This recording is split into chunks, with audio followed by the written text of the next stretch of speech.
Hello student, in this poem, in this video we will discuss one poem, My Mother at 66. मेरी mummy जो 66 वर्ष की हो चुकी हैं, ये है कविता का शीर्षक और ये कविता हम हिंदी में डिस्कस करेंगे। तो here the line of the poem. Driving from my parents' home to Cochin last Friday morning, I saw my mother beside me.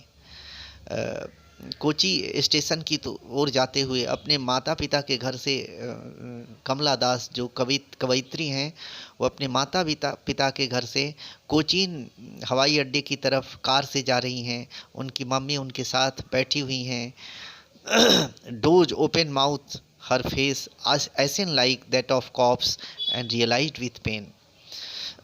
वो ऊँघ रही हैं और उनके मुंह खुले हुए हैं। उनका फेस इतना कलरलेस हो गया है जैसे कोई लाश। ये जो वास्तविकता है, ये जो रियलिटी है, उसको वो महसूस करती हैं और बहुत दर्द होता है उनको। That she was as old as she looked. वो सोच रही हैं कि मेरी मम्मी जैसा दिख रही हैं उतना ही वो बूढ़ी हो चुकी हैं।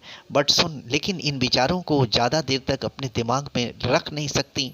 तकलीफ़ महसूस कर रही हैं और अपने विचारों को, ये जो ऋणात्मक विचार जो दिमाग में है, नेगेटिविटी जो है उनका, उसको वो धनात्मक विचारों से भरने की कोशिश करती हैं।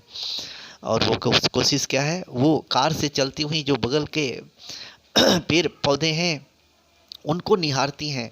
वो लग रहा है कि वो पेड़ पौधे दौड़ रहे हैं। अक्सर पेड़ पौधे दौड़ते ही नहीं, लेकिन जब आप गाड़ी से चल रहे होते हैं तो उस बगल के खेतों में, खलिहानों में जो पेड़ पौधे होते हैं वो आपके विपरीत दिशा में दौड़ते हुए नज़र आते हैं। इसी स्थिति को उन्होंने वर्णन किया है। दूसरा, वो नज़र दौड़ाती हैं उन छोटे छोटे बच्चों पर जो बहुत ही ऊर्जावान, बहुत ही फुर्तीले और आशाओं से भरे हुए हैं, जिनका भविष्य है, जो अपने घर से स्पीलिंग आउट हो रहे हैं, यानी कि अपने घर से निकल रहे हैं खेलने के लिए। तो एक जो ऋणात्मक स्थिति है उसको धनात्मक स्थिति उसको नकारती हैं और धनात्मक स्थिति की तरफ बढ़ती हैं, एक्टिविटी की तरफ बढ़ती हैं। जहाँ पैसिविटी है उनको छोड़ रही हैं। वो एयरपोर्ट पर जाती हैं, but after airport security check, standing a few yards away, I looked again at her, wan and pale as a late winter's moon, and felt that old familiar ache, my childhood's fears. But all I said was, see you soon, अम्मा। Security check हो जाता है airport पर। उसके बाद फिर से वो मम्मी की तरफ देखती हैं जो कुछ कदमों पर, कुछ यार्ड्स अवे, मैंने कुछ कदमों पर उनसे कुछ दूर पर खड़ी हैं। और फिर वही नज़ारा उनको दिखता है। मम्मी उनकी रंगहीन, पीली पड़ी हुई लग रही हैं, शक्तिहीन दिख रही हैं और ऐसे लग रही हैं जो लेट विंटर्स मून, जैसे दिन में आप चांद देखेंगे आकाश में तो निस्तेज दिखता है। विंटर के दिन में चांद कभी कभी सॉरी आकाश में दिखता है और निस्तेज होता है। वैसे ही उस निस्तेज चांद से उसको कंपेयर करती हैं कवयित्री।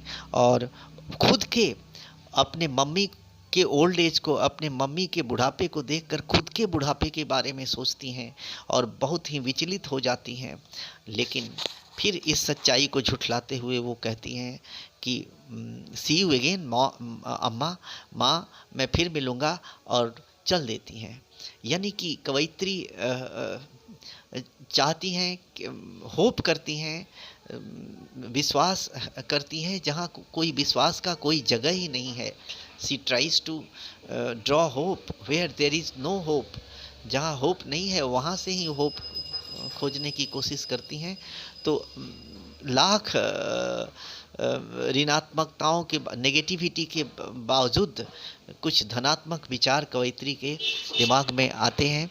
तो इस तरह से हम देखते हैं कि मौत तो निश्चित है, लेकिन यह नहीं निश्चित कब होगी, कितने उम्र में होगी, कहाँ होगी, कैसे होगी। लेकिन मौत निश्चित है, ये निश्चित है। इसी के साथ मैं ये देखता हूँ कि आपको ये समझ में आ जाएगा, हिंदी में भी दिया, इंग्लिश में भी दिया। Thank you. देखिए